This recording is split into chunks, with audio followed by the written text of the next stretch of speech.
For the first minute, you want to pull your viewer right into a world where survival wasn't theoretical. It was daily life. This story begins with a paradox that always grabs the attention of serious history buffs. Medieval Europe possessed a wood preservation method so effective, so long-lasting, and so indestructible that later governments restricted or outright banned aspects of it. And the reason wasn't magic, superstition, or some lost alchemist's recipe. It was practical chemistry born out of necessity, perfected over centuries, and eventually regarded as too potent, too environmentally disruptive, and in some cases too dangerous for common use. The method shows just how resourceful pre-industrial craftspeople were. Long before pressure treatment, before creosote plants, before copper-based preservatives, carpenters, shipwrights and bridge builders already had a technique that kept wood solid for centuries without rotting, warping, or falling prey to insects. And if someone today wants to preserve a tool handle, strengthen outdoor structures, weatherproof bushcraft gear, or build long-term homestead fixtures, this old method still works better than many modern commercial products. Understanding it brings you closer to the engineering mindset of the past, where simple materials and clever knowledge were worth more than any factory. The method begins with understanding the medieval obsession with fire hardening and tar saturation. Medieval woodworkers learned early that flame alone could transform wood, but only within limits. Fire hardening spears was routine, and archaeological finds show tips that survived hundreds of years. But the real breakthrough came when they paired controlled charring with tar saturation.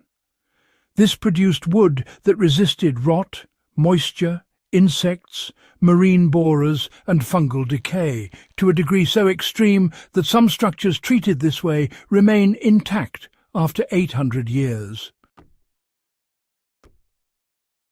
The core principle was simple. Lightly char the wood to open its pores, then drive natural tar, pitch or resin deep into the grain so it forms a chemical barrier. Tar fills the capillaries, blocks oxygen, resists water and suffocates biological threats. The char layer protects the tar beneath it and reduces ultraviolet breakdown. This was not random experimentation. Shipwright guilds used it as standard practice.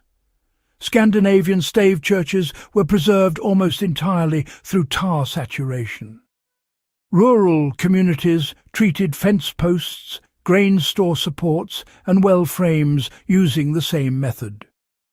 In cold regions, the technique was so vital that tar production became a controlled resource, and later a restricted one when forests began to suffer from overharvesting of resin-rich pine. By the late medieval and early modern eras, governments noticed that tar-rich pine forests were being stripped faster than they could regrow. In Scandinavia, tar pits consumed entire stands of slow-growing pine. In England and parts of France, regulations limited who could produce wood tar, because its demand in shipbuilding had become overwhelming.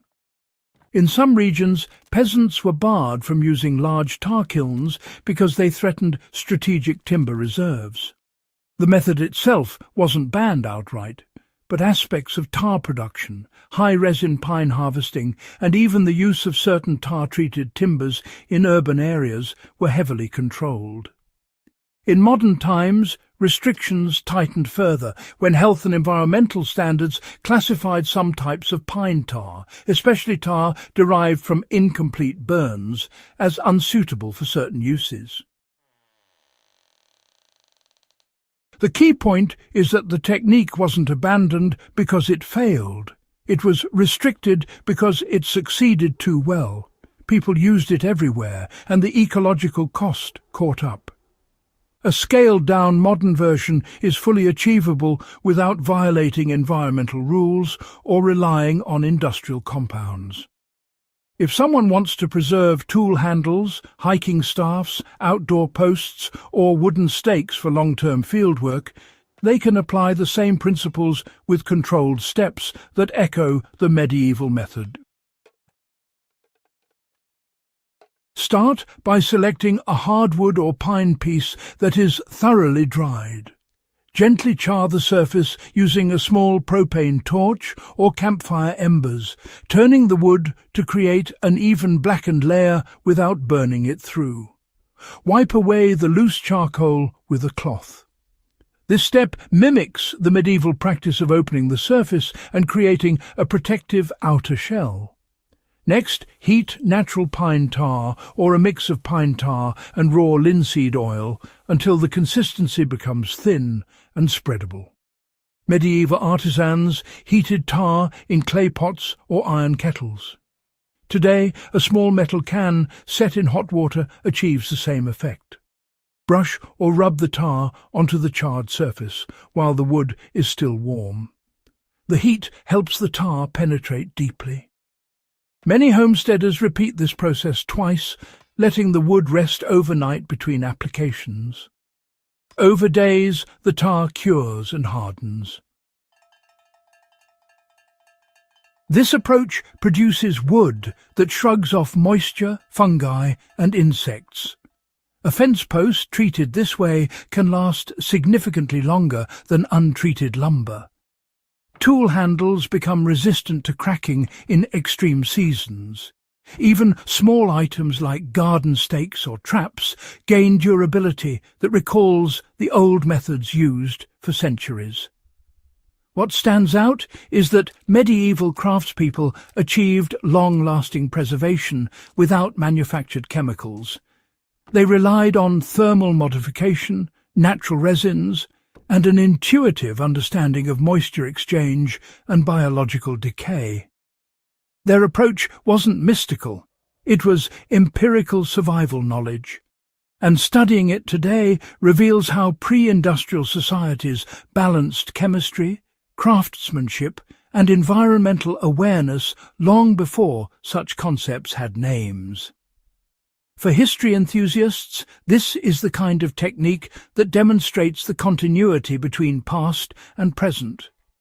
For survivalists and off-grid builders, it is a reminder that durability doesn't always require modern materials. Sometimes the older method is superior precisely because it is simple, repeatable, and field-proven over centuries. If you found this breakdown valuable, and want more deep dives into the forgotten techniques that shape the world, make sure to subscribe to the channel, share this guide with fellow enthusiasts, and help keep this knowledge alive.